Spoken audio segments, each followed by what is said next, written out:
Hi everybody, I'm here. I'm going to be taking out these sweet potatoes. So you can tell the level has gone down a great deal in the soil that we put here, because I had put a lot of leaves, logs, everything underneath there. Well, here we go. What is that? These are not going to be that big because they're really not ready. But I decided to fill up because here in South Florida we're going to be planting soon, and I'm just going to More carrots. throw the sweet potatoes in another one. But we'll get at least something off of this. Well, that one's not too bad. My dad's taking them out there. Oh look, we got a nice big one here.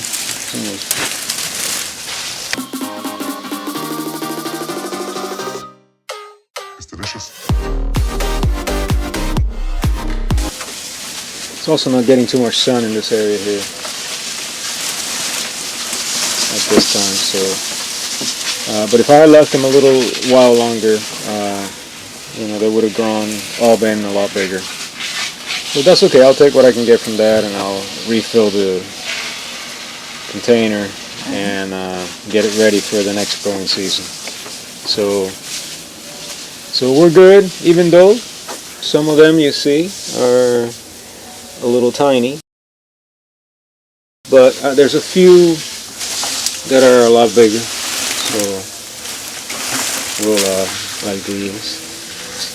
So we'll get a small meal out of this.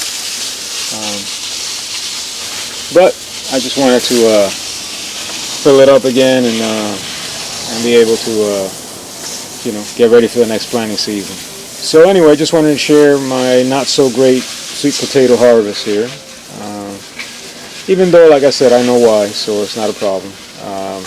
Even though, you're always going to have some failures too, so don't get discouraged when that happens. I've had plenty, but there's a lot of successes. But, we'll still get something out of this, so it's not a total loss. And I get to fill it in and grow a lot of other stuff for the season coming up. Anyway, thanks for watching, and God bless.